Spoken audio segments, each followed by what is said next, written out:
quick update lang sa ano natin mga idol. Mag 29 27 days sila, kaya pala maraming nag-quit dito sa pag-alaga ng broiler. Tingnan niya yan, sinipon mga idol, kung kailan malaki na, pag 1 kilo na sinipon yan. Yan yung problema, kaya maraming nag-quit. Ang iba malusog naman.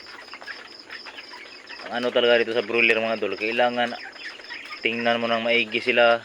Management talaga yung importante dito. Kung wala kang management, huwag ka nang mag-alaga. Real talk yan. Kasi itong nangyari dito, yung isa namatay na lang, hindi ko napansin. Kasi punta lang ako dito magpakain, hindi ko napansin na ano na pala, tinamaan na pala ng sipon. Kasi dapat pa lang mga idol, pag maaga pa lang, yan o, lumala yan eh. Lumala na yung tama nila eh. Pinilit mo na yung kumain yan. Pinigilan ko yung bunganga. Sinubuan ko na ngayon eh.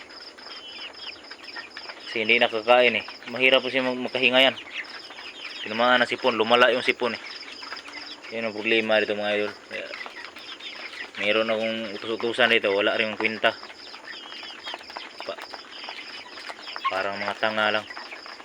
Hirap mag-ano ng mga tao. Huwag yung iasa kung kayo yung mag-alaga. Tutukan nyo yung maigi, pagpakain nyo, tingnan nyo yung maigi isa-isa. Kung kaya isa-isahin nyo, putingin. Kasi madali naman i-diagnose yan. Tingnan mo yan, malala na yan.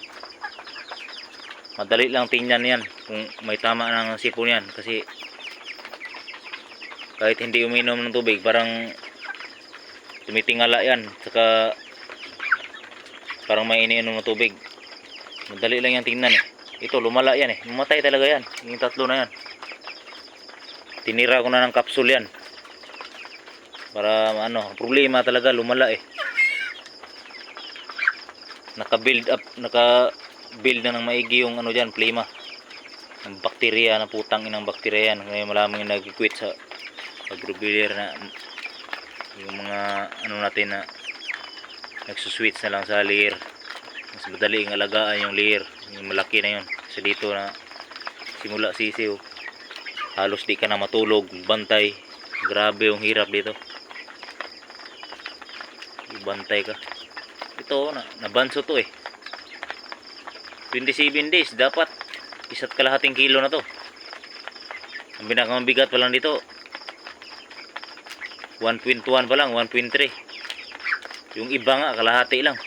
Pakalala talaga. Kaya pag kulang yung management nyo, huwag kayong mag-alaga ng broiler, mag-layer na lang kayo. Kasi yung itlog, ano naman yan, pagkasilabol naman ng itlog. Kasi araw-araw kinakailangan ng tao yan. Kaya ito lang masasabi ko sa ano. Kaya pala marami nakikwit dito. Kasi yan i-isolate ko pa yan. Kasi pag hindi i-isolate yan,